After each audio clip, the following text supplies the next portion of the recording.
This is the Real Estate Investing Abundance Podcast. I'm your host, Dr. Allen. I just want to take a moment to introduce you to our company, Steed Talker Capital. Steed Talker Capital is a real estate investment firm.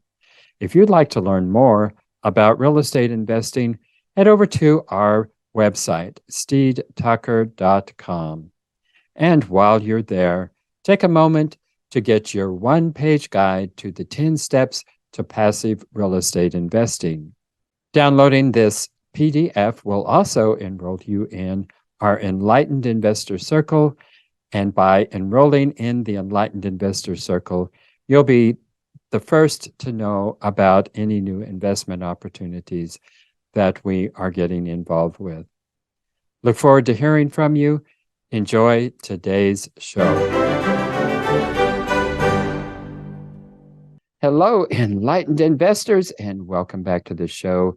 As always, I'm delighted to be with you as we share today how it is that we can leave corporate America and live our lives by design. And with us is someone who knows how to do that, and that is Jenny Gou, who is a managing partner at Vertical Street Ventures, which was established to help individuals achieve their financial goals through passive investing in real estate. As one of the founders, she currently oversees asset management and investor relations. She focuses on business strategy and execution of the business plan, as well as managing relationships and communications with investors. So, Jenny, share with us a memorable experience that may have helped you to be who you are today. I've never been asked that before. So thank you for that question. I would say, my experience while I was very young at the time has just shaped me into who I am today is the fact that my parents were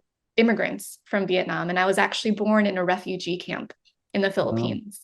And we immigrated to first Canada and now here in the US where we are today. But that experience and the stories that I've heard from their experience has enabled me to really focus on why they came over here, why hard work is so important. And success to me is making sure that I'm able to live my life by design, as you mentioned earlier, and how I want to do it because my family sacrificed so much to be here. So that has shaped me in a very foundational way. And that's something that I try to instill with our kids today. Wow, so you were actually born in a refugee camp. Wow, Yes. that must have been a harrowing experience for both of your parents. I would think just being in a refugee camp would be a horrible experience in and of itself, but having to give birth in that situation. Wow, what a mother you must have. How old were you when you all got to Canada? One. So I was very, very young. And we were very, very poor, just like every other immigrant typically comes with, nothing in their pant pockets and nothing but a dream. So we did everything. My parents worked multiple jobs, night shifts, you name it, just to make sure we had food on the table. And again, all of that, not to say to pity or to feel bad about, but more of inspiration to say anybody can do it. So what brought you to the United States? We didn't have any family actually in Canada. It's just how the immigration system worked at that time. All of our family was in the US. And for whatever reason it was, we got rejected. We were shifted to Canada. So we spent about 7-8 years there until I was about 9 and then came over to the US to be with family. Well, interesting story there. Thank you for sharing that with us, Jenny. Well, you have shown us that, yes, you can have it all. So tell us about that journey from where you started out and how you got to where you are today. Sure. Like a lot of other parents out there, we were taught to do well in school, get good grades, go to an awesome school, and get a great paying job after you graduate. Put your money in in stocks, bonds, 401ks as your retirement, and then make it to 65 and retire, right? And then really be able to enjoy life. And that's not what my husband and I wanted to do. And so both of us had been working for Procter & Gamble for quite a few years, and we had all of our retirement with the company, but decided to diversify. So we decided to start with single family, long-term rentals first, This is during our time in Cincinnati, accumulated a good portfolio of single family rentals, and then just said, you know what, there's got to be an easier way to scale and grow faster. And that's when we started learning about multifamily syndications. And honestly, I believed in that model so much that I left P&G early 2020 without even buying a single multifamily door, which is quite backwards and something I don't recommend unless you plan for it fully. But that's how much we believed in this model, in this asset, and found a mentor. Fast forward to now, we've built a company together with my mentor, who's now our partner, and we have about $300 million of assets in Arizona, all multifamily. Wonderful. Well, you certainly are an advocate for finding a mentor. Take us through the steps of how it is that you went about finding the mentor that you found, and maybe some of the roadblocks that get in the way of actually finding an appropriate mentor. Sure. Yeah, I am 150% advocate for finding a mentor because they will help you accelerate your goals. Could I do this on my own? Absolutely. I think anybody can with the right motivation and drive. But why would I want to spend 5 to 10 years trying to do it myself when I can accelerate that into 1 or 2 years? So, how I found Steve Louie, who is now a partner with the company as well. We were at a meetup. Actually, my husband met him first at a meetup. He was speaking, liked what he was saying. They met for coffee. And then I was brought in a couple weeks later just to meet Steve as well. And from there, it was a matter of timing and place. So I had just really decided to leave P&G. I knew I was going to have a lot more time on my hands. I had the capability coming from my corporate experience. I said, look, I'm going to go offer my time and capability to somebody. I'm willing to work for free just to learn the business as fast as I can with as much hands-on experience as I could. And Steve recognized that and said, why don't you come help me with my properties? And so that's how our relationship started forming. And so he was still working a full-time job at the time. And between him working and me trying to find deals, managing his properties, underwriting, working with the brokers and lenders, I just got up to speed so quickly. And by the end of the year, and I call it our dating phase, it's, we spent a good chunk of the year getting to know each other, how we worked, how we added value to each other, and finally did our first deal together by the end of 2020. Okay, so that's how I had found my mentor. I would say, I wouldn't necessarily say roadblocks, but I would say if you are someone who is trying to find a mentor, and you're not paying them, then figure out how you add value, because it has to be a win-win and you can't be a time suck, right? As a mentee. So for me, I had the experience from corporate America as a leader. I had the time and I had the skill set that helped Steve with his properties, and him in return, he spent hours with me every day going over what he knew, looking at deals together. So it has to be a win-win situation. So your husband had this serendipitous meeting with Steve, but it sounds like Steve was somewhat of a newbie himself. He was still working another job. Is that correct? Did I hear you right? Well, he kind of moonlighted also. He was a full-time W-2 employee and leader at Mercer, but he also was a full-time real estate investor as well. So he's had over a decade of real estate investing experience and multiple properties and many syndications under his belt. So he's one of those rare ones that probably never slept while he was doing both things, which is why he was so ready to send the reins over to me at that point of time. Yeah. Okay.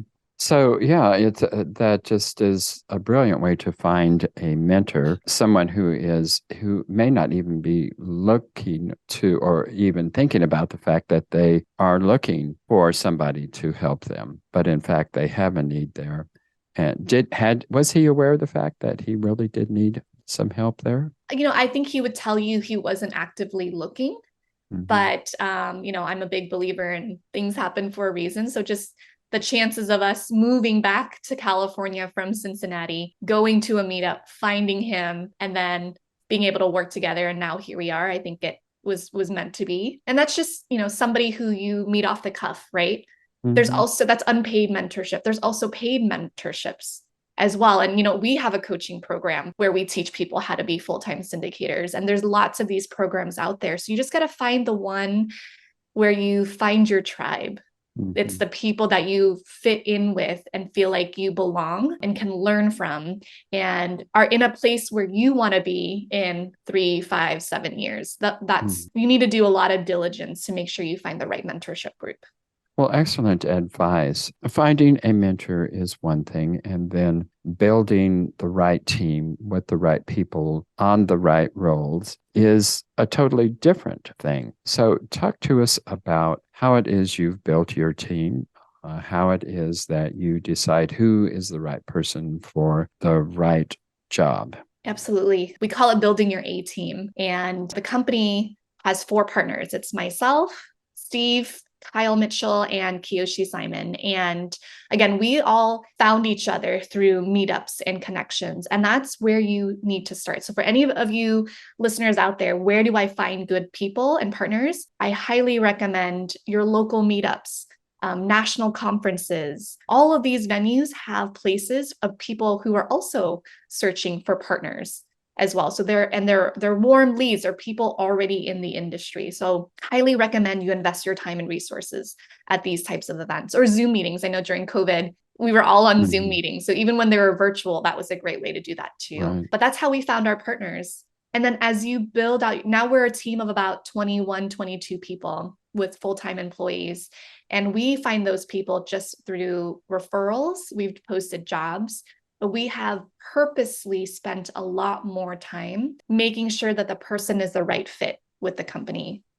Personality tests, how they solve problems, how they work through and find solutions. We do a lot of these different indicative tests, not just personality, to make sure that that person is the right fit for us. But that's, as you're building the rest of your team. But for partners, definitely these meetups and conferences are a great resource.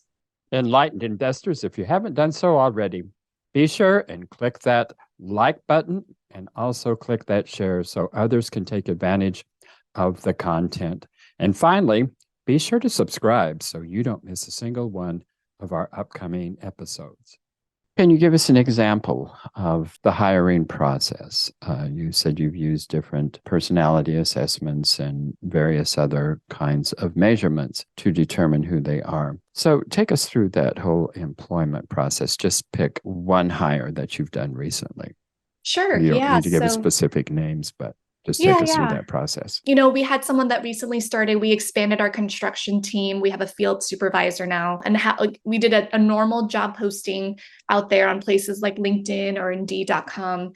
And once we have an HR manager, she sifts through, the top applicants, does an initial phone interview, and then gets passed over to myself or Kyle Mitchell for the specific role to do the second round. Once that person passes the second round, we actually do a third round with at least one of our other partners. And that's been our rule is, if somebody passes through the second round, at least 2 partners has to approve. Okay. So that just vets out at another level, not just for someone working with you directly, but someone else on the team that may not be working with them closely, but needs to understand and make sure they're the right fit. So if they pass that, we do those personality problem-solving tests to make sure that they have the right fit, because there's a wide range of scores that these tests give you. And we have certain ones that we want for certain positions. So that helps us get an idea of how they will truly perform in the role. So very standard, nothing eye-opening versus I'm sure a lot of different other processes out there. But one thing that's unique for us is we do multiple tests, not just one. Well, you are a big advocate for continuing education, and you mentioned meetups and conferences as ways to meet and get to know people, but that's also a way for our continuing education to stay in place. But what are other ways and means that you suggest to stay on top of what's happening in our industry? Absolutely. I am a podcast junkie. So these types of podcasts are so helpful to get different types of perspectives from different people in the industry. So I love podcasts, real estate, absolutely. But then I also listen to other types of podcasts on culture and team building and mindset. So I think you continually need to build that especially if you're an entrepreneur, because sometimes we can feel a little isolated versus the normal, corporate W-2 employee.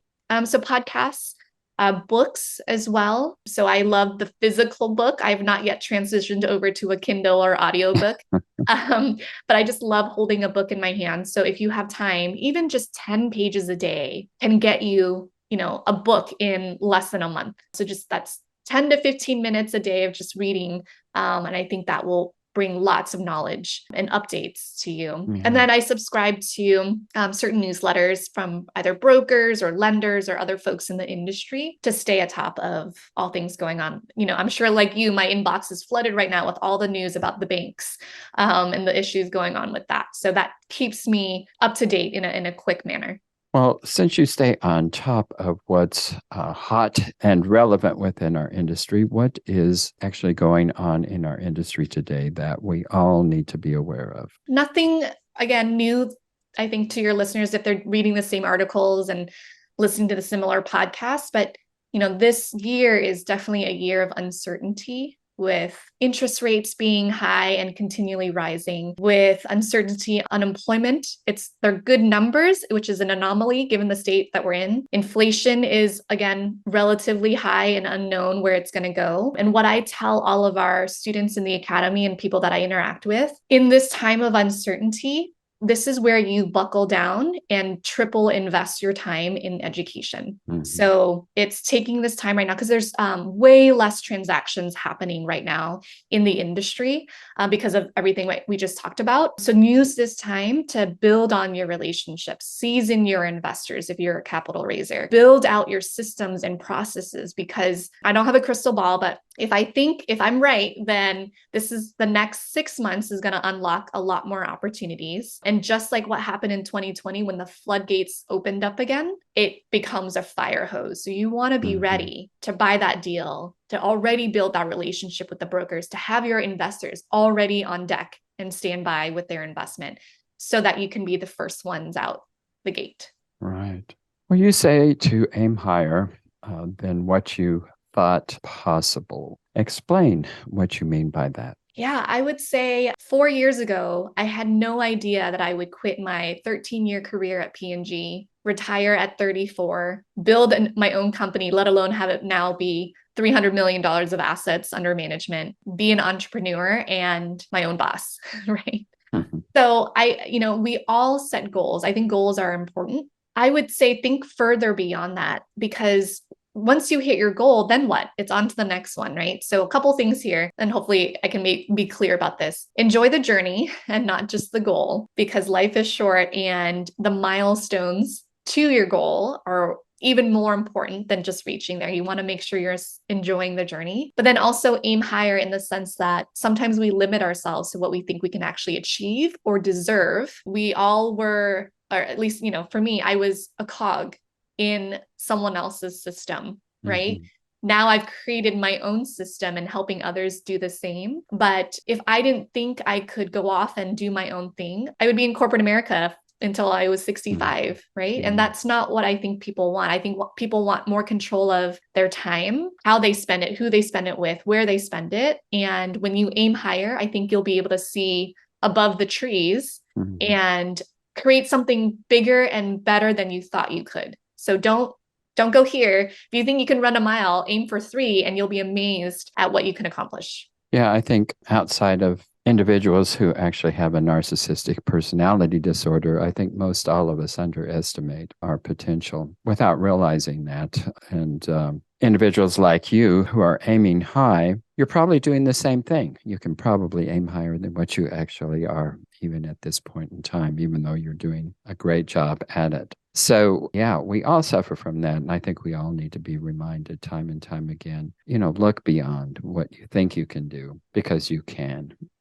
do more. Right. Well, tell our viewers and listeners about your company and how it is that they can be involved with you in various different projects. Sure. Yeah. So Vertical Street Ventures is our company. We have 3 core businesses. The first one is our apartment syndication.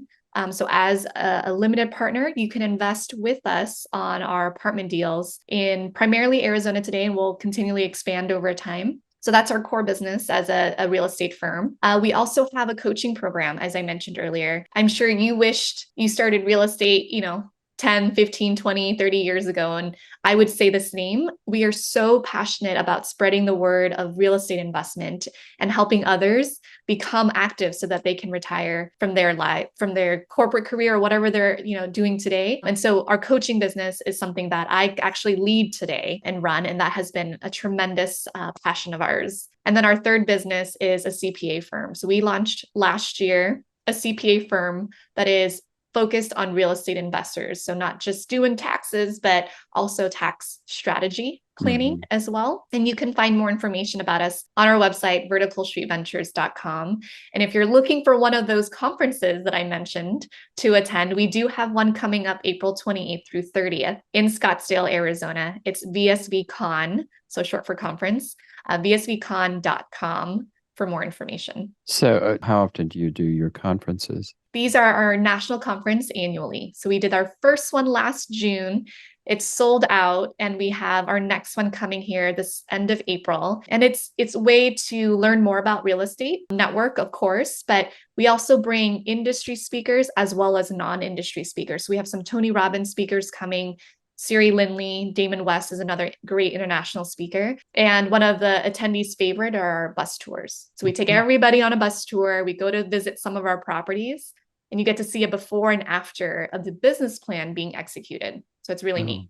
Sounds great. Well, Jenny, you had mentioned that it's not all about the goals, that we need to enjoy the journey on the way. How do you take time to celebrate and enjoy life? Yes, I have two little ones. I have a 9-year-old son who's, I guess, not so little, but he's still little to me. And then a 7-year-old daughter. They are, along with my husband, Ronnie, they are my priority. And they're the why that I do what I do today. And so when we have time spent with them, like all of that is fun. These days, I get to volunteer in their classrooms, which is a joy. I go to almost every single soccer practice and game that I can attend. And that to me is success. I get to dictate how I spend my time. I don't feel guilty when I leave my desk and I go see a game.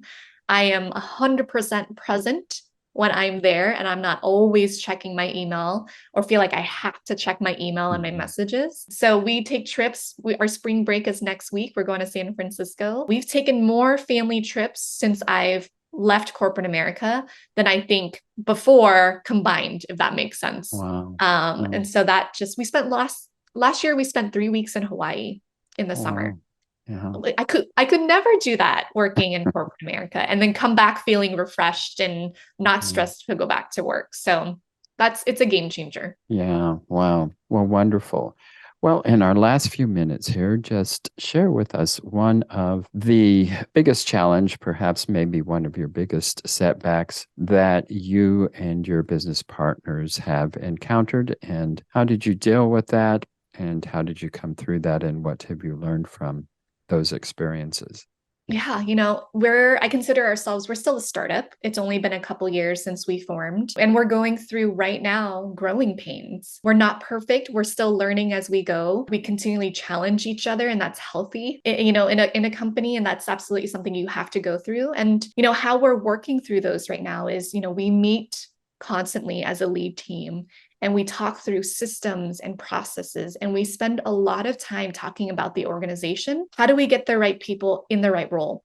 What are the right roles that we're missing? And we're trying to get into the Traction book series from Gino Wickman, and now I'm reading Rocket Fuel. But how do we figure out because we were all wearing multiple hats at this level, and how do we find people to do more of the day-to-day so that we can scope up and focus more on working on the business versus in the business? And I think with any new company, you're going to go through the same growing pains that we are, but you need at least one person on your team who's able to scope out and think higher level and take a step back from the day-to-day to make sure we're pushing each other. Well, terrific advice, Jenny. It has been a pleasure having you. Thank you so much for being with us today. Thanks for having me. Enlightened investors, don't go yet. I have just a couple of quick requests. You know the drill. Like, share, and subscribe. But we also need your help to build our audience, so please go to your favorite podcast app and leave us a 5-star rating and review. I'll be most grateful. Until next time, prosper and live abundantly. Thank you for tuning in to Real Estate Investing Abundance, brought to you by Steve Talker Capital, a company working for passionate professionals like you to develop financial independence built on solid, passive real estate investments. As part of our efforts to make the world a better place, Steve Talker Capital contributes to activities and organizations committed to better understand the equine. These endeavors attempt to enhance the human treatment of horses worldwide. Steve Talker Capital, working for a world where all creatures, great and small, flourish abundantly. For resources to develop your financial independence, connect with us at stevetalker.com.